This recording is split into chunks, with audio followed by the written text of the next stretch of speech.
selama orang yang cuma tahu tentang Yesus ini tidak datang kepada Bapa, tidak sungguh-sungguh membawa hatinya kepada Bapa, dan menerima Yesus, percaya kepada Yesus, sungguh-sungguh menyediakan hidupnya untuk komitmen, taat dan mengikuti Yesus, maka cek hidup kekal yang sudah diberikan sejak 2000 tahun yang lalu, tidak ada artinya, tidak bisa dicairkan.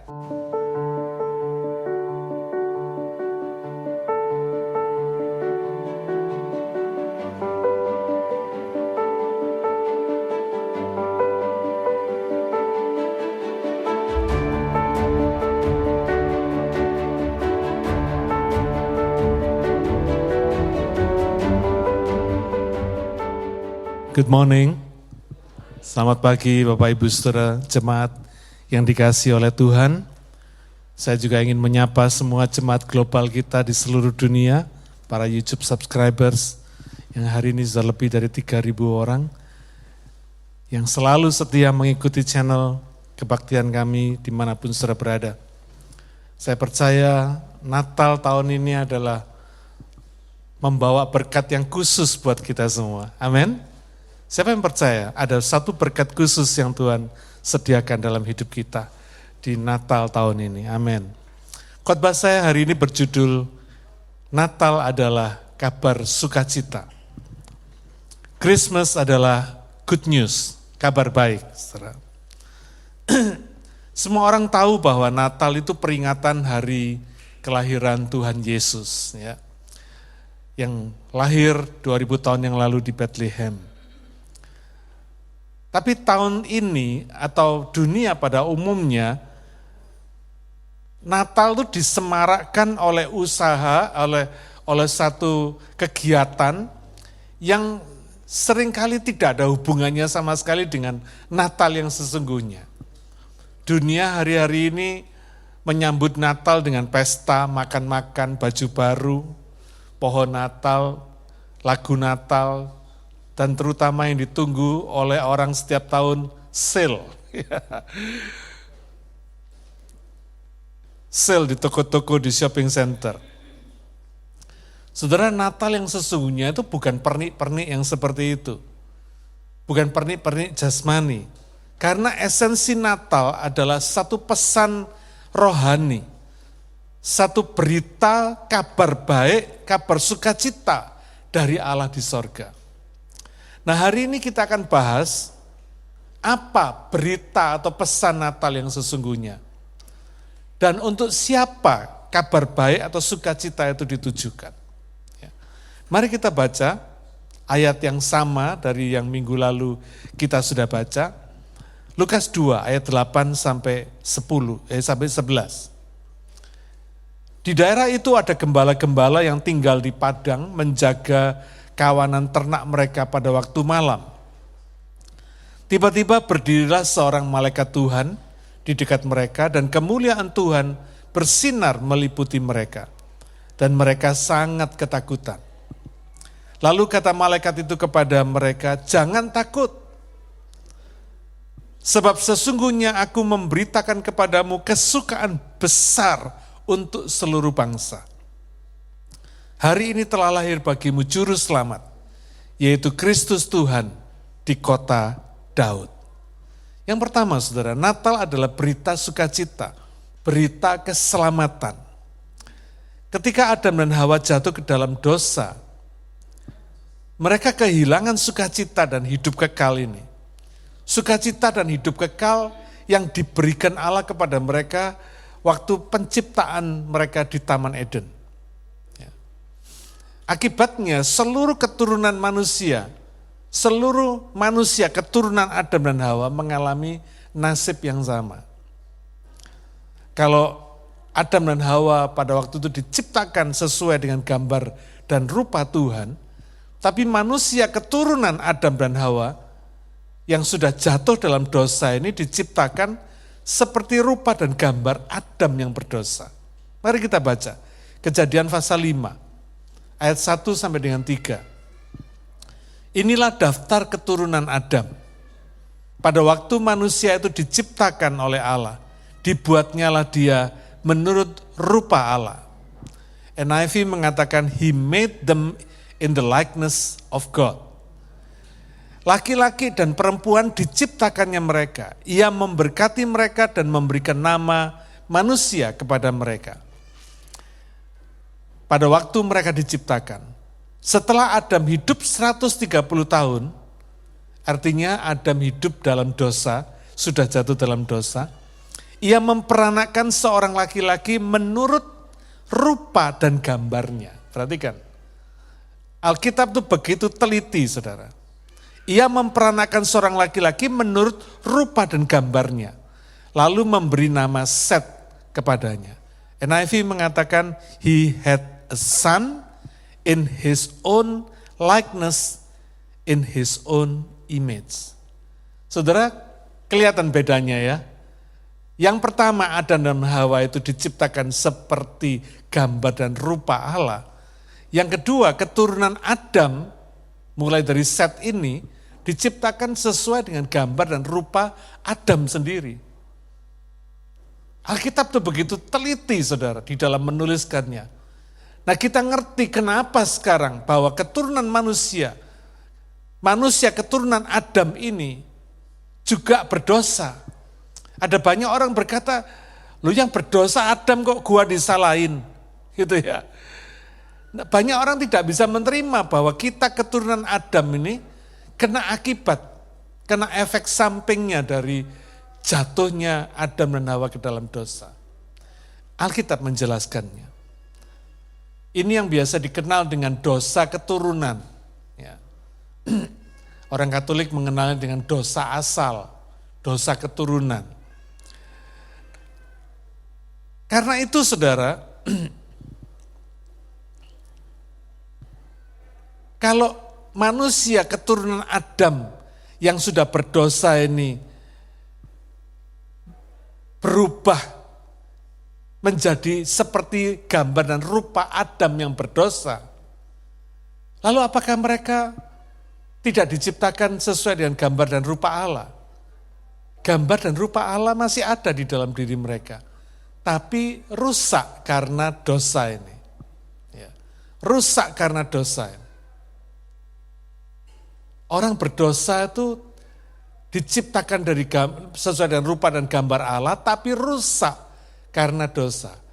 Maka itu sebabnya mereka dikatakan Alkitab sebagai gambar dan rupa Adam yang berdosa. Ya. Jadi rupa dan gambar Allah tidak hilang tapi rusak. Ya. Itu sebabnya manusia keturunan Adam ini ikut berdosa, ikut kehilangan sukacita dan hidup kekal. Terancam kematian kekal, terancam binasa kekal selamanya. Ya.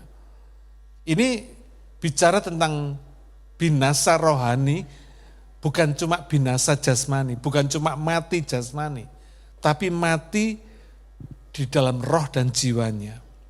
Bukan cuma mati sementara, tapi mati selamanya. Roma 6 ayat yang ke-23 berkata, sebab upah dosa ialah maut, tetapi karunia Allah ialah hidup yang kekal di dalam Kristus Yesus Tuhan kita. Dikatakan upah dosa adalah maut, tetapi karunia Allah ialah hidup yang kekal dalam Kristus Yesus. Saudara, inilah Natal.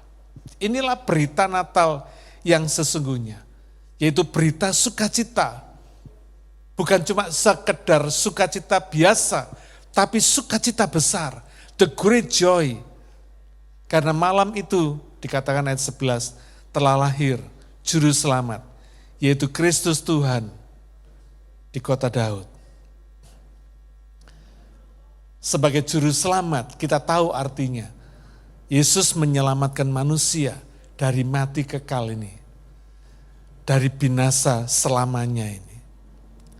Nah, siapa Yesus? Yesus adalah firman Allah yang menjadi manusia di bumi ini. Kok bisa? Bisa. Karena firman Allah itu tidak lepas dari Allah.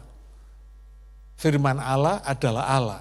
Yohanes 1 mulai dari ayat 1 sampai dengan ayat yang kelima, Lalu disambung ayat 12 sampai ke 14.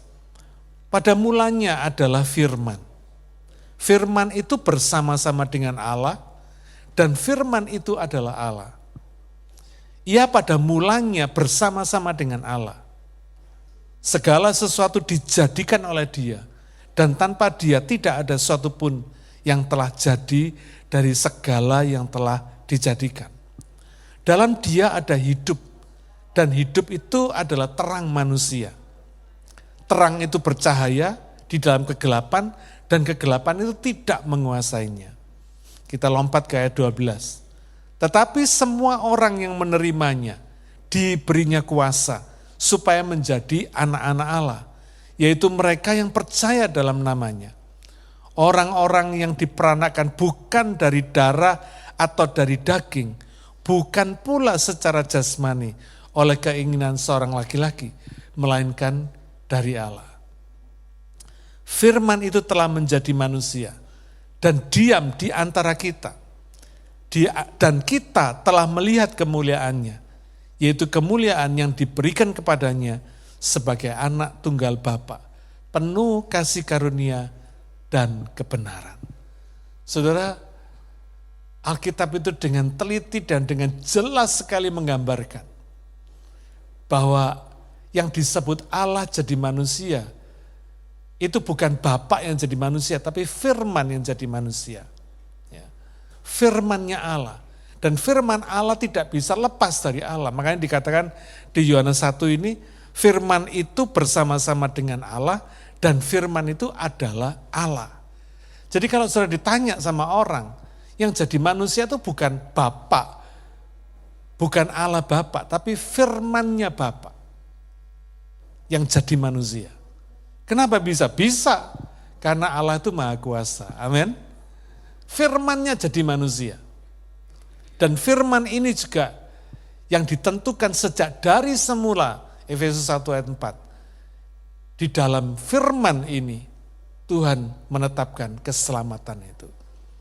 Karena itu, saudara, berita Natal sesungguhnya adalah berita tentang Yesus, yaitu firman Allah yang menjadi manusia. Kenapa kok mesti jadi manusia? Supaya menjadi terang bagi manusia.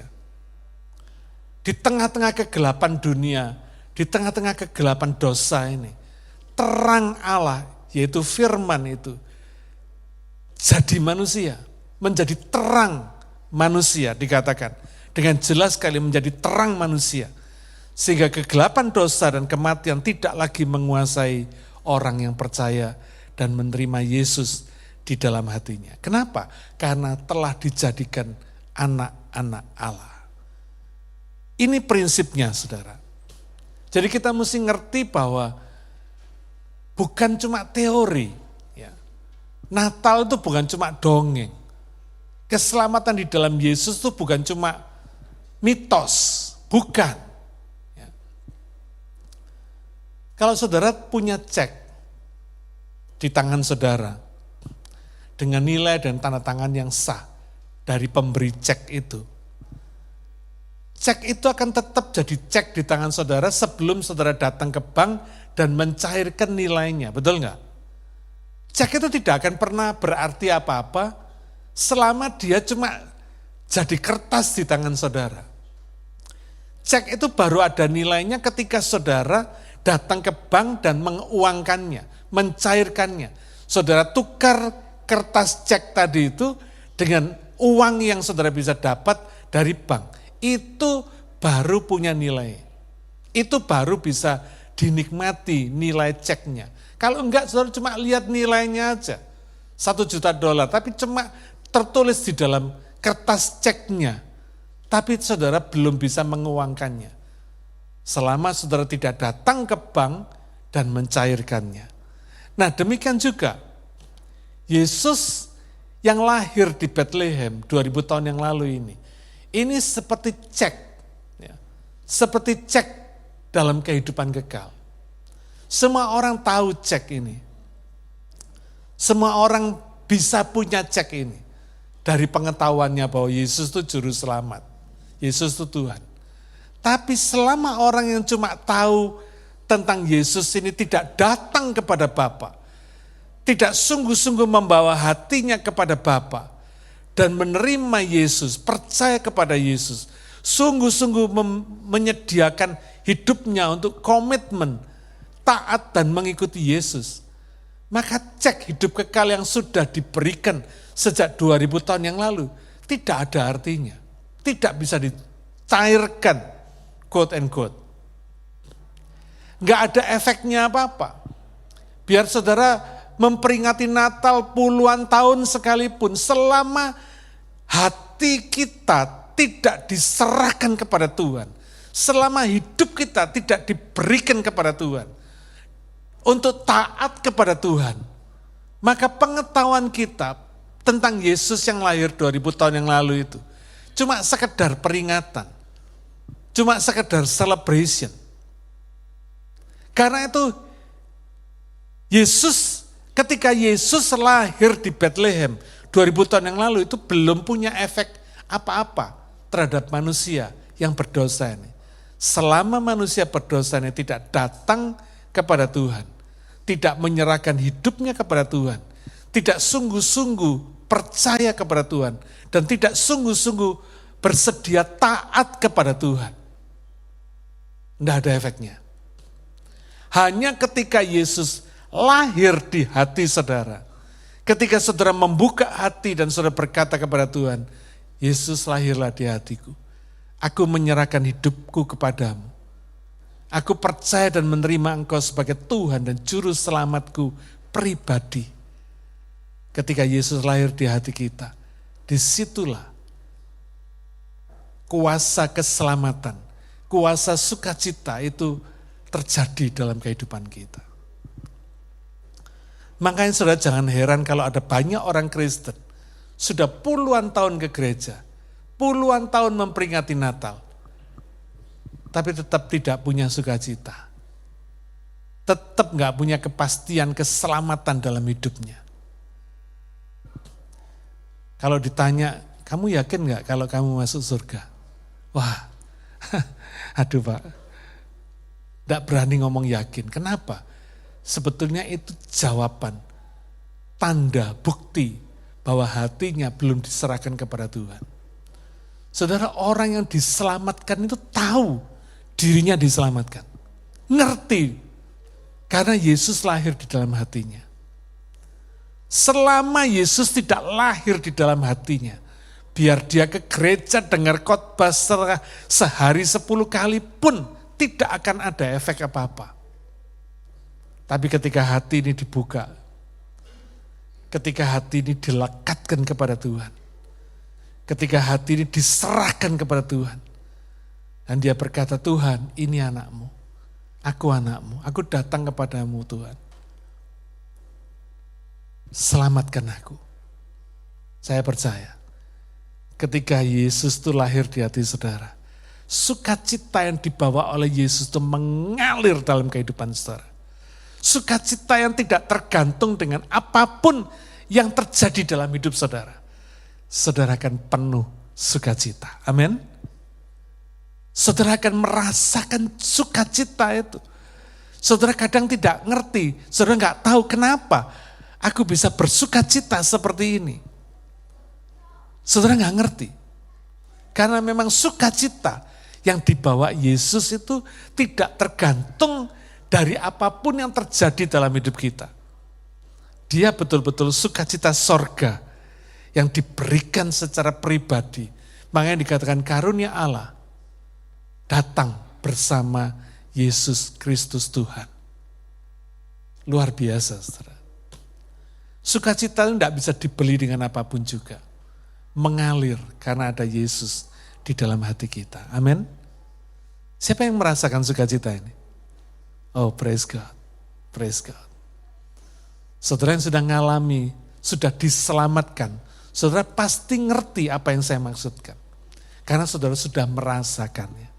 Saya cuma bisa menceritakan teorinya, tapi saudara yang punya pengalaman, kita sendiri yang punya pengalaman masing-masing, yang bisa merasakannya. Sukacita itu enggak tergantung dengan masalah kita. Gak tergantung dengan apapun yang terjadi di sekeliling kita. Sukacita itu mengalir. Karena roh sukacita Yesus ada di dalam kita. Sukacita ini yang membuat kita bukan cuma sukacita setahun sekali waktu kita memperingati Natal. Tapi sukacita Natal ini akan mengalir dan kita rasakan setiap hari. Bukan cuma setahun sekali. Ya. Pertanyaannya, berita apa yang kita sampaikan dalam hidup kita sehari-hari? Setiap hari orang itu akan mendengar berita apa dari hidup ini. Minggu lalu saya katakan hidup ini tidak tergantung dari berapa lamanya. Tapi apa yang kita lakukan selama kita hidup. Nah, pertanyaan yang perlu dijawab. Setiap hari kita itu membawa berita. Berita apa yang kita bawa? Orang di sekitar kita, keluarga kita, teman kita, teman sekolah kita, teman kerja kita, mendengar berita apa dari kita? Apakah selalu mendengar kekhawatiran, mendengar omelan kita, mendengar ketakutan-ketakutan, mendengar keluhan kita terhadap masalah-masalah kita? Atau mereka mendengar berita tentang Yesus yang hadir di dalam kehidupan kita, yang selalu membuat hati kita bersukacita. Saya percaya ketika saudara membawa berita tentang Yesus ini, dimanapun saudara berada, roh sukacita itu akan mengalir dari kehidupan saudara. Enggak dibuat-buat saudara, enggak dibikin-bikin. Tapi orang bisa merasakan adanya sukacita itu yang mengalir di dalam hati kita. Mari kita beritakan Yesus yang lahir di hati kita. Beritakan sukacita Natal itu. Beritakan keselamatan kekal di dalam Yesus. Beritakan kepada keluarga saudara, kepada sahabat, kepada kekasih saudara. Berita Natal adalah berita tentang Yesus. Berita sukacita besar. Berita keselamatan. Ya. Yang kedua, saudara, kepada siapa berita Natal itu ditujukan? Berita Natal itu ditujukan untuk semua orang. Ya. Berita Natal itu ditujukan untuk seluruh bangsa. Malaikat itu berkata, jangan takut. Aku memberitakan kepadamu good news, sukacita besar kepada seluruh bangsa, semua orang. Kenapa? Karena seluruh bangsa dan semua orang terancam oleh kematian kekal tadi.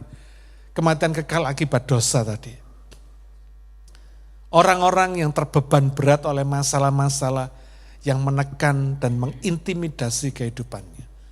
Saudara, kenapa dalam dunia ini orang-orang yang tidak percaya tidak bisa merasakan kebebasan, kemerdekaan? Ya. Karena ada yang menekan mereka. Dosa itu menekan kehidupan mereka, mengintimidasi kehidupan mereka. Masalah yang bagi orang percaya itu ringan. Kenapa? Ada Tuhan bersama mereka. Tapi masalah yang kecil aja jadi terasa besar dan beban berat sekali bagi orang yang tidak percaya. Kenapa? Karena mereka harus menanggungnya sendiri. Ini bedanya. Tidak ada masalah yang kecil sebetulnya di dunia ini kalau ditanggung sendiri. Amin. Tapi tidak ada masalah yang besar di dunia ini kalau ditanggung bersama Tuhan. Kalau sudah hidup bersama Tuhan, masalah saudara jadi kecil, jadi terasa ringan. Malah saudara tidak merasa terbeban sama sekali. Meskipun masalah itu belum hilang dalam kehidupan saudara, saudara sudah berdoa, minta bertahun-tahun, tapi masalah saudara tetap ada, masih ada. Dan senantiasa ada. Tapi saudara tidak merasakan beban berat lagi. Kenapa? Karena Tuhan merubah hati kita, merubah attitude kita, merubah sikap kita di dalam menghadapi masalah. Sehingga masalah terasa ringan, tidak menjadi beban yang berat.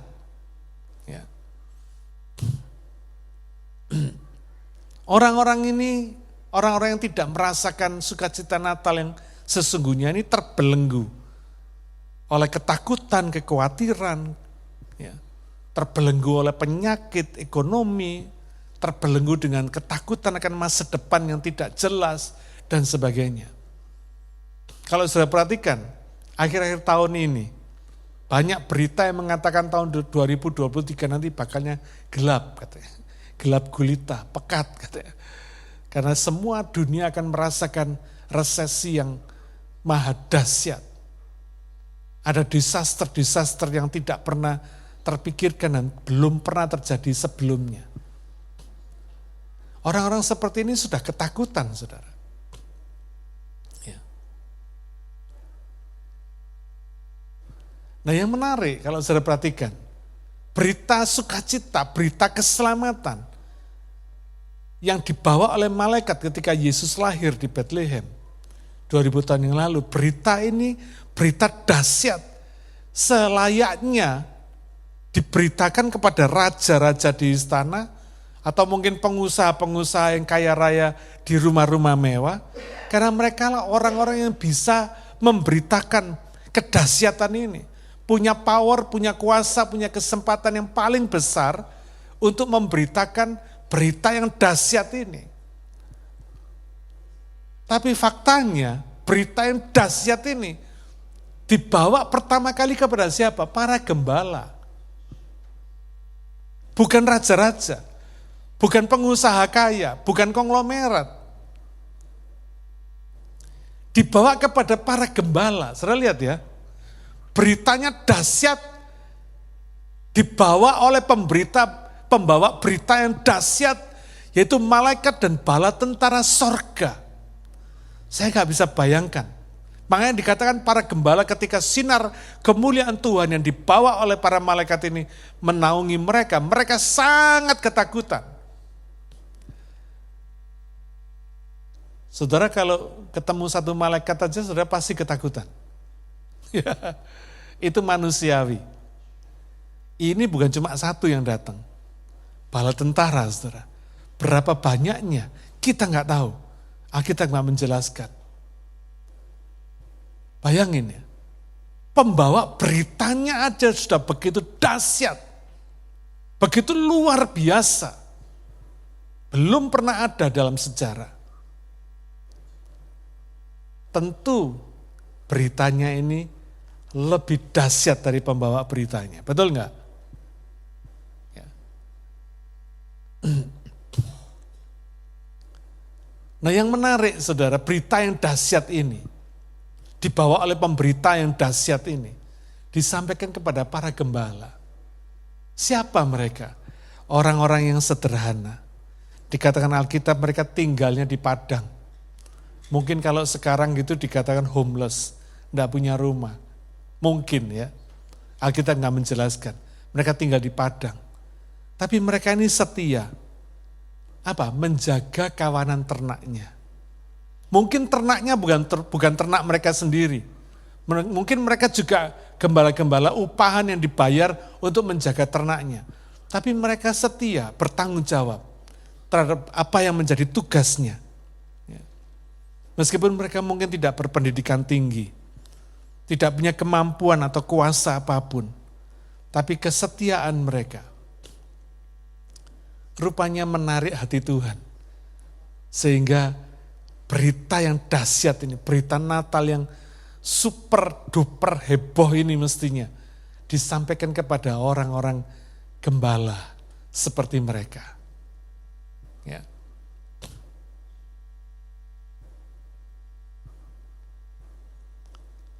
Saudara, meskipun kita mungkin orang-orang sederhana, tapi ternyata berita Natal itu sampai pada kita, betul? Ya.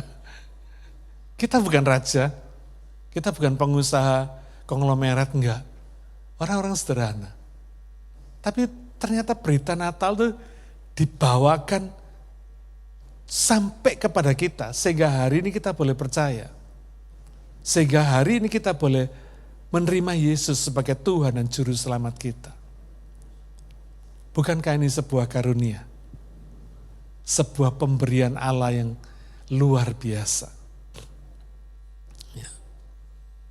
Para gembala ini adalah orang-orang yang menjadi gambaran orang-orang yang dipercaya Allah untuk menyampaikan berita Natal itu. Pertama kali yang menyampaikan berita Natal adalah malaikat kepada para gembala. Tujuannya apa? Supaya para gembala ini melanjutkan berita Natal itu kepada orang lain. Makanya ketika malaikat itu sudah kembali ke sorga, para gembala ini berkata, mari kita ke Bethlehem. Kita lihat apa yang terjadi di sana. Dan saudara perhatikan, meskipun orang-orang para gembala ini bukan orang-orang hebat, pemberitanya bukan orang hebat, tapi berita yang dibawakannya adalah berita yang hebat. Lukas 2 ayat 13 sampai 17 berkata, dan tiba-tiba tampaklah bersama-sama dengan malaikat itu sejumlah besar, bukan sejumlah kecil, sejumlah besar bala tentara sorga yang memuji Allah, katanya, kemuliaan bagi Allah di tempat yang maha tinggi dan damai sejahtera di bumi di antara manusia yang berkenan kepadanya. Setelah malaikat-malaikat itu meninggalkan mereka dan kembali ke sorga, gembala-gembala itu berkata seorang kepada yang lain, marilah kita pergi ke Bethlehem untuk melihat apa yang terjadi di sana, seperti yang diberitahukan Tuhan kepada kita. Lalu mereka cepat-cepat berangkat dan menjumpai Maria dan Yusuf dan bayi itu yang sedang berbaring di dalam palungan. Dan ketika mereka melihatnya, mereka memberitahukan apa yang telah dikatakan kepada mereka tentang anak itu. Perhatikan saudara. Kalau saudara-saudara jadi gembala ini, kira-kira mana berita yang lebih heboh? Berita tentang anak yang dibungkus kain lampin dan lahir di dalam palungan, atau berita tentang hadirnya malaikat dan bala tentara sorga di tengah-tengah mereka? Coba. Mana berita yang lebih marketable, kira-kira gitu ya, yang lebih bisa dipasarkan? Berita tentang anak yang lahir di dalam palungan dengan dibalut kain lampin, atau berita tentang malaikat yang hadir di tengah-tengah mereka dengan segala kedahsyatannya, dengan segala kemuliaannya, disertai bala tentara yang begitu besar hadir di tengah-tengah mereka. Kira-kira berita mana yang jadi nomor satu bagi saudara? Pasti berita tentang malaikat, betul nggak? Berita tentang anak itu nggak menarik perhatian sama sekali, saudara. Tapi coba kalau saudara memberitakan tentang kehadiran malaikat di dalam rumah saudara. Bayangin ya. Kalau saudara cerita ada malaikat mengunjungi saya tadi malam, Pak. Tinggi besar, bajunya putih, bersinar. Kira-kira saudara, orang akan tertarik nggak? Tertarik. Dengan bandingkan kalau saudara cerita tentang, lu tahu nggak ada bayi lo dibungkus kain lampin. Lampin itu kain gombal, saudara. Lahirnya di palungan. Orang tertarik nggak? Enggak. Sama sekali tidak, saudara. Karena itu saudara jangan heran, berita tentang Yesus itu tidak pernah menarik dunia. Tidak pernah. Makanya hari ini banyak gereja-gereja, banyak hamba Tuhan yang lebih tertarik menceritakan pernik-perniknya, menceritakan kedahsyatan, nuansa, kekristenan, mujizat-mujizat, berkat-berkat, itu lebih menarik, saudara. Dianggap mereka lebih menarik, lebih bisa menyedot orang, bisa menarik perhatian orang, bisa membuat penuh gereja, gitu ya. Tapi sebetulnya itu semua bukan esensi beritanya yang sesungguhnya. Berita Natal yang sesungguhnya adalah berita tentang Yesus yang membawa sukacita besar kepada semua bangsa, kepada semua orang. Berita yang membawa keselamatan bagi semua orang. Karena banyak orang yang tidak merasa terancam dengan keselamatan jiwanya. Easy going mereka, cuek aja. Saya dulu masih ingat ketika saya masih muda, sebelum saya bertobat terima Tuhan, kalau ada orang bicara tentang surga dan neraka, saya bilang, besok aja itu. Surga dan neraka itu ketemu besok katanya.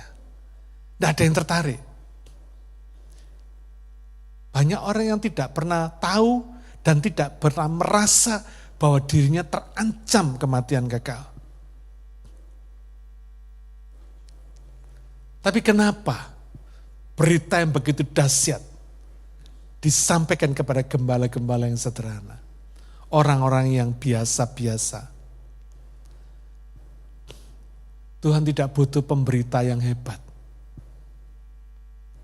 Karena berita tentang Natal itu sendiri, berita tentang Yesus itu sendiri adalah berita yang hebat. Amin. Beritanya itu hebat. Berita tentang Yesus itu berita yang hebat. Cuma kadang orang Kristen aja yang tidak pernah tahu bahwa berita tentang Yesus itu adalah berita yang hebat, saudara.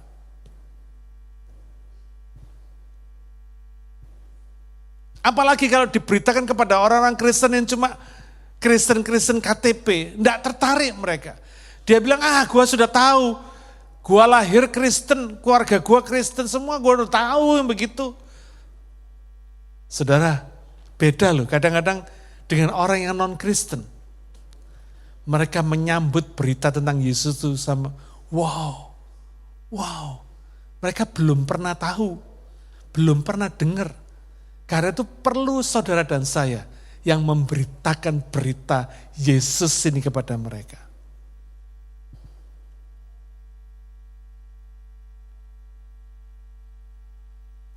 Gembala ini dengan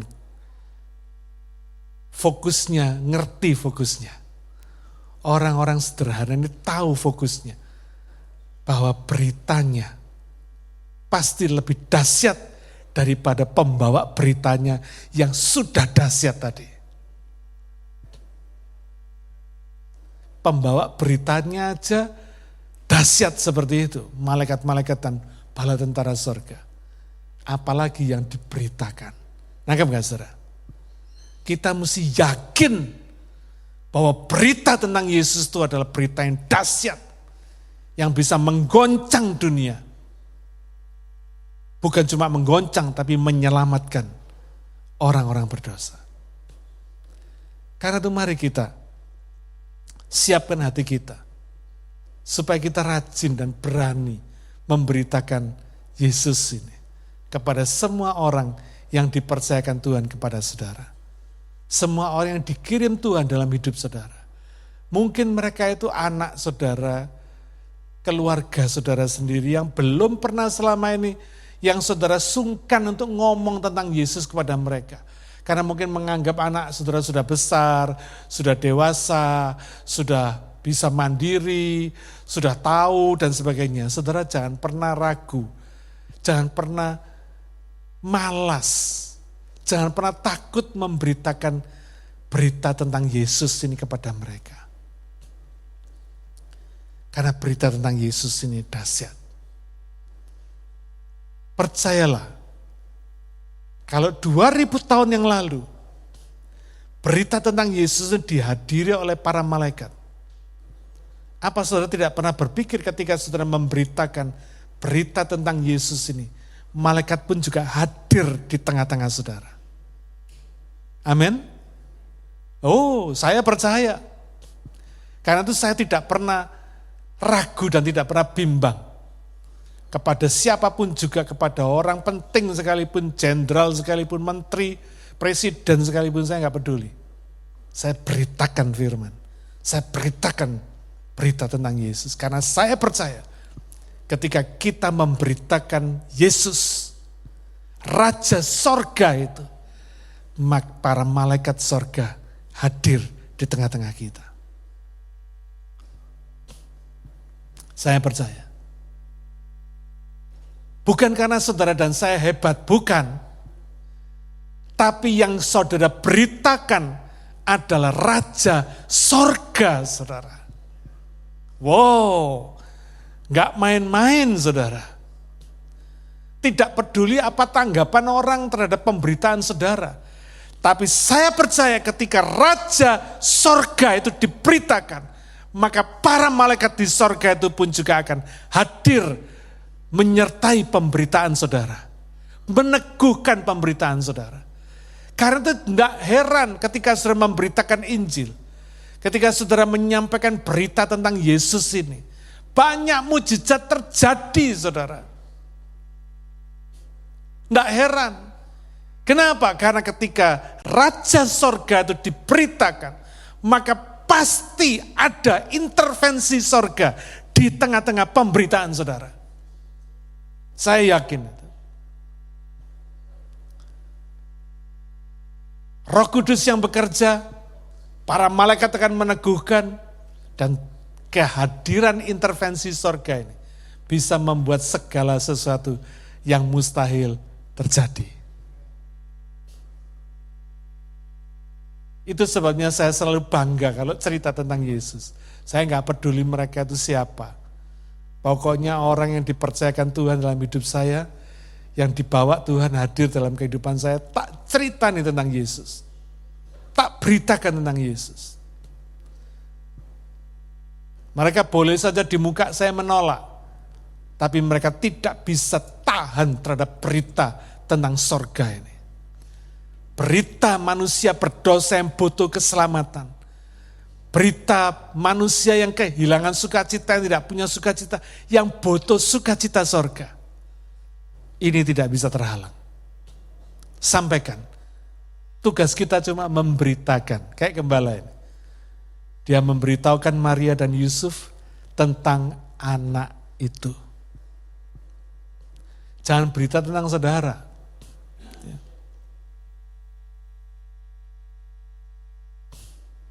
Ini bukan soal siapa yang memberitakan, tapi soal siapa yang diberitakan. Oh, nggak main-main, saudara. Itu sebabnya kenapa ketika saya memberitakan Yesus, ketika saya cerita tentang Yesus, hati saya berbunga-bunga. Karena saya tahu, Bapa di sorga penuh sukacita. Dan sukacita ini yang kita beritakan kepada orang lain.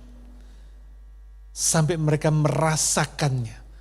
Bukan cuma dengar perkataan kita, tapi boleh merasakan sukacita itu dari kehidupan kita.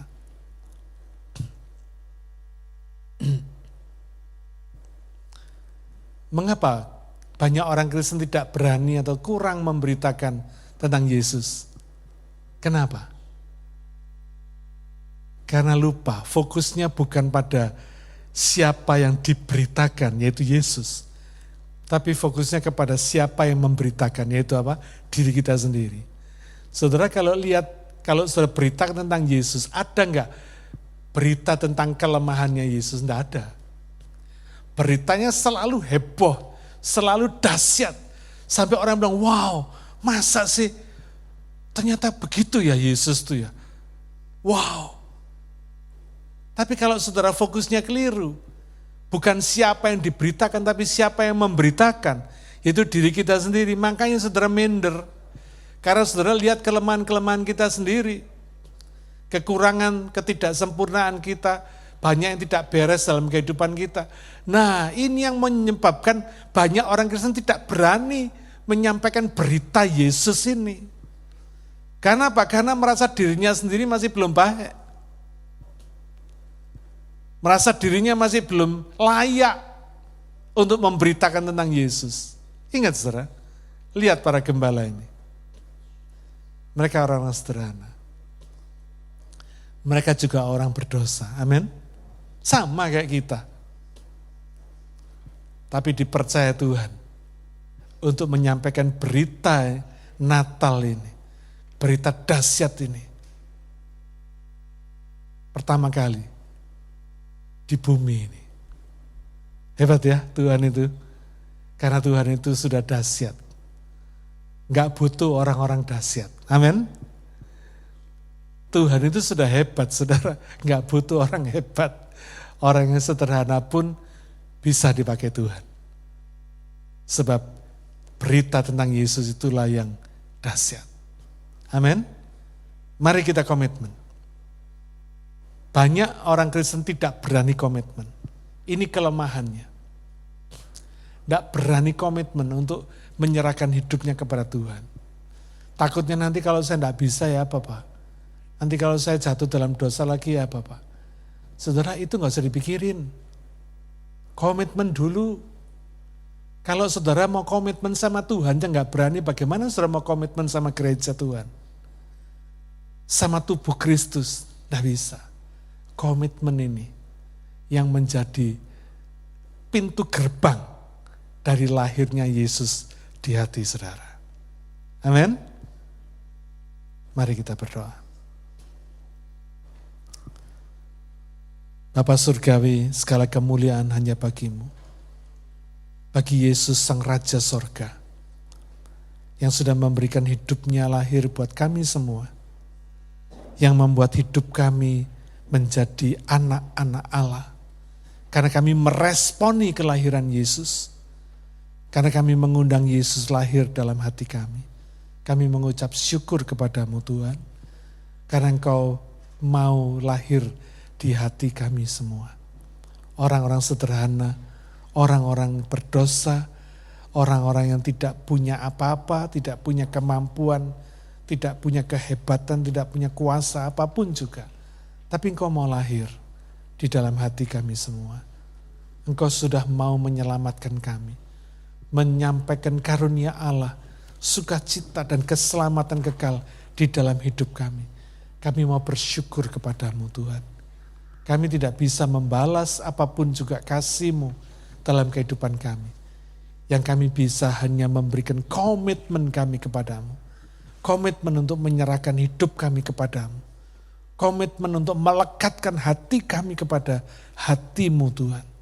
Komitmen untuk memberikan segala yang bisa kami lakukan untuk kemuliaan-Mu Tuhan. Bapak, biarlah Engkau menghargai setiap komitmen kami.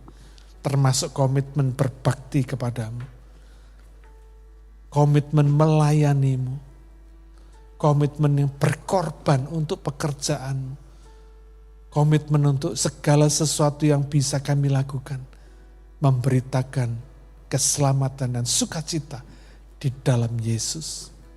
Bapa, urapi setiap kami. Yang mengambil keputusan, yang mengambil komitmen kepadamu secara pribadi hari ini. Baik yang sudah pernah maupun yang hari ini menetapkan keputusannya dan memberikan komitmennya kepada Tuhan. Menomorsatukan Tuhan dalam kehidupannya. Bukan uang, bukan alasan apapun. Yang datang ke gereja untuk mencari Tuhan, bukan mencari apapun yang lain. Bapak, berkati anak-anak-Mu, berkati kami semua. Kami tahu Engkau sudah memberkati kami dengan limpah sehingga kami tidak berkekurangan. Saatnya Engkau memberkati kami lebih lagi supaya kami makin memuliakan nama-Mu. Terima kasih ya Bapa. Kalau kami boleh memberi persembahan pada hari ini, kami tahu persembahan ini pun juga berkenan di hati-Mu. Biarlah Engkau pakai persembahan kami menjadi perluasan bagi kerajaan-Mu. Baik melalui pujian dan penyembahan kami, demikian juga melalui persembahan materi. Kami percaya Engkau mengurapi setiap persembahan kami, mengurapi kami semua yang mengasihi-Mu, yang memberi dengan penuh sukacita. Terima kasih Bapa. Meteraikan firman-Mu dalam hati kami semua. Di dalam nama Tuhan Yesus, kami sudah berdoa. Amin.